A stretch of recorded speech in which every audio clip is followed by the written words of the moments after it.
wakiilada Somaliland isla markaana uu shir gudoominaya gudoomiyaha golaha wakiilada Somaliland mudane Cabdiraxmaan Maxamed Cabdilaahi Cabdiraxmaan Ciro ayna ka soo xaadeen 44 mudan oo ka mid ah 82 mudan oo ka kooban aqalkaasi ayaa maanta waxay ansixiyeen xeerka maamuuska madaxweynaha iyo madaxweyne ku-xigeenka doonaya xeerkan ay u codeeyeen in la ansixiyo 32 mudan halka 5 mudan ay diideen 4 kalena ay ka aamuseen gudoomiyuhuna aan codeynin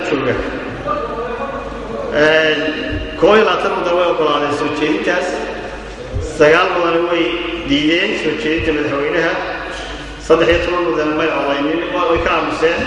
soo jeedintaas ay ku ansaxday waxaan sii wadaynaa